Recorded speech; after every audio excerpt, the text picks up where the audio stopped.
Hello दोस्तों, कैसे हैं आप सभी। उम्मीद करते हैं आप सभी स्वस्थ होंगे। आप सभी का बहुत बहुत स्वागत है हमारे यूट्यूब चैनल ट्रिकी हिंदी पर।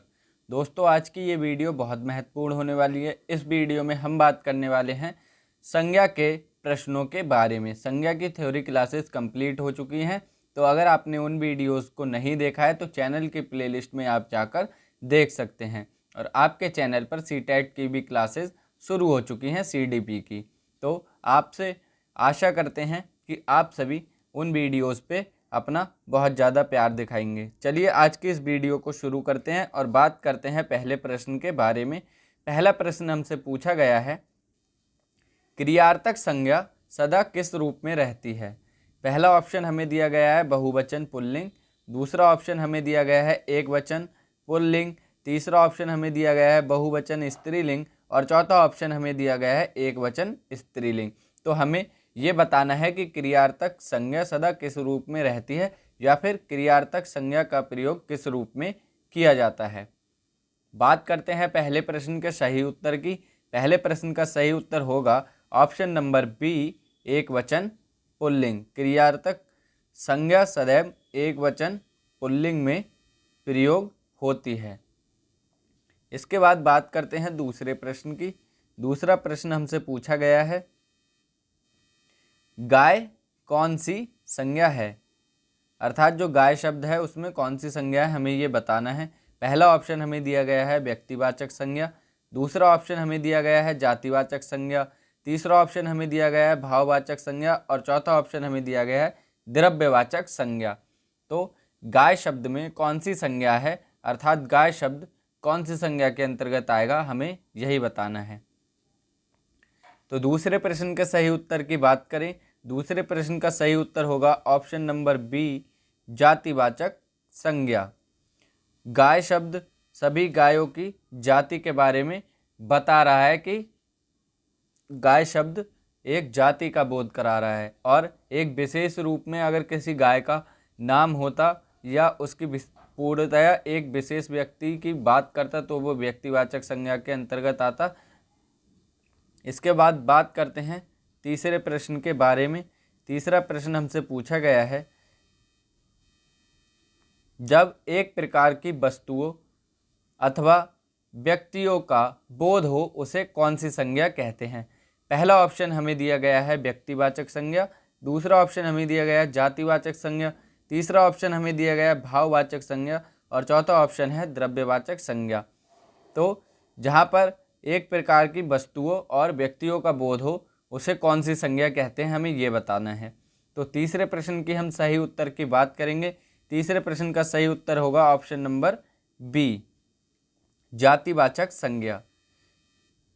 जब एक ही प्रकार की वस्तुओं और व्यक्तियों का बोध हो, अर्थात यहाँ पर बहुवचन का प्रयोग हो रहा है, वस्तुओं और व्यक्तियों, ये मतलब एक ही प्रकार की ज़्यादा वस्तुएं होंगे और एक ही प्रकार के व्यक्ति होंगे, अर्थात उनकी जाति का बोध कराएगा। लेकिन जब एक ही प्रकार की वस्तु और व्यक्ति अर्थात एक वचन की बात होगी, एक ही विशेष की बात होगी, तो वहाँ पर व्यक्तिवाचक संज्ञा होगी। बहुत ही इम्पॉर्टेंट प्रश्न था। बहुत जल्दी बच्चे इसमें पहला ऑप्शन ही देख के व्यक्तिवाचक संज्ञा देखकर आंसर लगाते हैं, फिर उनका आंसर गलत हो जाता है। तो तीसरे प्रश्न का सही उत्तर होगा ऑप्शन नंबर बी, जातिवाचक संज्ञा। इसके बाद बात करेंगे चौथे प्रश्न के बारे में। चौथा प्रश्न हमसे पूछा गया है, इम्पॉर्टेंट प्रश्न है, चौथा भी पेपर में पूछा जा चुका है कि संज्ञाओं के साथ आने वाली विभक्तियों को क्या कहा जाता है। पहला ऑप्शन हमें दिया गया है संश्लिष्ट, दूसरा ऑप्शन विशिलिष्ट, तीसरा ऑप्शन श्लिष्ट और चौथा ऑप्शन इनमें से कोई नहीं। नया क्वेश्चन है, बहुत ही इंपॉर्टेंट क्वेश्चन है, पेपर में आ सकता है कि संज्ञाओं के साथ आने वाली विभक्तियों को क्या कहा जाता है। चौथे प्रश्न के सही उत्तर की बात करेंगे तो चौथे प्रश्न का सही उत्तर होगा ऑप्शन नंबर बी, विशिलिष्ट। संज्ञाओं के साथ जो विभक्तियां प्रयोग की जाती हैं उन्हें हम विशिलिष्ट कहते हैं। चौथे प्रश्न के बाद बात करेंगे पांचवें प्रश्न के बारे में। पांचवा प्रश्न हमसे पूछा गया है, निम्नलिखित में से कौन सा संज्ञा का प्रकार नहीं है। संज्ञा के मैंने आपको 5 प्रकार बताए थे, 4 ऑप्शन दिए गए हैं, इनमें से एक ऑप्शन गलत होगा, वही हमारा सही उत्तर होगा। पेपर में ध्यान से पढ़ना है हमें, जहाँ पर नहीं शब्द होगा वहाँ पर जो गलत उत्तर होगा वही हमारा सही उत्तर माना जाएगा।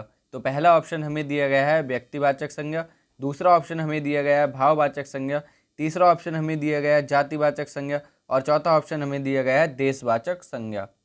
तो पांचवें प्रश्न का सही उत्तर होगा ऑप्शन नंबर डी, देशवाचक संज्ञा। ये कोई संज्ञा का प्रकार नहीं होता है। मैंने अपनी क्लासेस के दौरान आपको संज्ञा के 5 प्रकार बताए थे, व्यक्तिवाचक संज्ञा, जातिवाचक संज्ञा, भाववाचक संज्ञा, द्रव्यवाचक संज्ञा और समूहवाचक संज्ञा। थ्योरी क्लासेस पांचों संज्ञाओं के प्रकार की अलग अलग पढ़ी हुई है, सभी डिटेल्ड वीडियो। और भाववाचक संज्ञा सबसे ज़्यादा इंपॉर्टेंट है, तो उसकी सबसे बड़ी वीडियो और सबसे ज़्यादा डिटेल में वीडियो मैंने आपको दी है। तो आप सभी लोग जाकर उस वीडियो को देख लें। और आपको ये वीडियो भी अच्छी लग रही है तो वीडियो को लाइक कर दें और चैनल को सब्सक्राइब जरूर करें। इसके बाद बात करते हैं छठे प्रश्न के बारे में। छठा प्रश्न हमसे पूछा गया है, निम्नलिखित में से कौन सा शब्द समूहवाचक संज्ञा नहीं है। यहाँ पर भी हमें प्रश्न को सही से पढ़ना है। जो नहीं वर्ड दिया गया है यहाँ पर जो गलत उत्तर होगा वही हमारा सही आंसर हो जाएगा। अर्थात हमें बताना है समूहवाचक संज्ञा शब्द कौन सा नहीं है। पहला ऑप्शन है सभा, दूसरा ऑप्शन है कक्षा, तीसरा ऑप्शन है भीड़ और चौथा ऑप्शन है दौड़। इन चारों में से जो सही उत्तर होगा वो होगा हमारा ऑप्शन नंबर डी, दौड़। ये एक क्रिया होती है और ये समूहवाचक संज्ञा के अंतर्गत नहीं आती। तो छठे प्रश्न का सही उत्तर होगा ऑप्शन नंबर डी, दौड़। इसके बाद में बात करते हैं सातवें प्रश्न के बारे में। सातवां प्रश्न हमसे पूछा गया है, निम्नलिखित में से कौन सा शब्द द्रव्यवाचक संज्ञा है। पहला ऑप्शन हमें दिया गया है खटाई, दूसरा ऑप्शन हमें दिया गया है मिठाई, तीसरा ऑप्शन हमें दिया गया है दूध और चौथा ऑप्शन हमें दिया गया है ठंड। तो सातवें प्रश्न का सही उत्तर होगा ऑप्शन नंबर सी, दूध। द्रव्यवाचक संज्ञा दूध शब्द कहलाता है या द्रव्यवाचक संज्ञा के अंतर्गत दूध शब्द आएगा। द्रव्यवाचक संज्ञा वे संज्ञाएं होती हैं जिन्हें मापा और तौला जा सकता है। इसकी मैंने परिभाषा आपको थ्योरी क्लासेस में बता रखी है। इसके बाद बात करते हैं आठवें प्रश्न के बारे में। आठवां प्रश्न है, निम्नलिखित विशेषणों में से संज्ञा की पहचान करें। वो निम्नलिखित हो गया है लेकिन वहाँ पे माँ की जगह ना होगा, गलत टाइप हो गया है। पहला ऑप्शन हमें दिया गया है आसमानी, दूसरा ऑप्शन हमें दिया गया है नियमित, तीसरा ऑप्शन हमें दिया गया है अनुशासन और चौथा ऑप्शन है इनमें से कोई नहीं। इन चार ऑप्शन में से हमें ये बताना है कि संज्ञा कौन सा शब्द है। तो आठवें प्रश्न का सही उत्तर होगा ऑप्शन नंबर सी, अनुशासन। अनुशासन शब्द हमारा संज्ञा के अंतर्गत आएगा, ना कि विशेषणों के अंतर्गत। तो आठवें प्रश्न का सही उत्तर होगा ऑप्शन नंबर सी। आठवें प्रश्न के बाद हम बात करते हैं नवें प्रश्न के बारे में। नवा प्रश्न हमसे पूछा गया है, निम्नलिखित में से कौन सा शब्द संज्ञा है। एक बार फिर से हमें पूछा गया है चार ऑप्शंस में से कि कौन सा शब्द संज्ञा के अंतर्गत आएगा। पहला ऑप्शन हमें दिया गया है हरा, दूसरा ऑप्शन हमें दिया गया है पतला, तीसरा ऑप्शन हमें दिया गया है सभा और चौथा ऑप्शन हमें दिया गया है गहरा। तो इन चार ऑप्शन में से जो भी शब्द संज्ञा है वो हमें बताना है। तो ऑप्शन नंबर 9, प्रश्न नंबर 9 का सही उत्तर होगा ऑप्शन नंबर सी, सभा। ये सभा हमारा संज्ञा के अंतर्गत आएगा। और 90 प्रश्न के बाद अब बात करते हैं 10वें प्रश्न के बारे में। 10वां आज का हमारा अंतिम प्रश्न है, नीचे दिए गए शब्दों में से भाववाचक संज्ञा की पहचान करें। अर्थात हमें भाववाचक संज्ञा बतानी है इन चार ऑप्शन में से कौन से शब्द में दी गई है। पहला ऑप्शन हमें दिया गया है दिल्ली, दूसरा ऑप्शन हमें दिया गया है लड़का, तीसरा ऑप्शन हमें दिया गया है मोहन और चौथा ऑप्शन हमें दिया गया है बीमारी। तो भाववाचक संज्ञा हमें बताना है कौन से शब्द में है।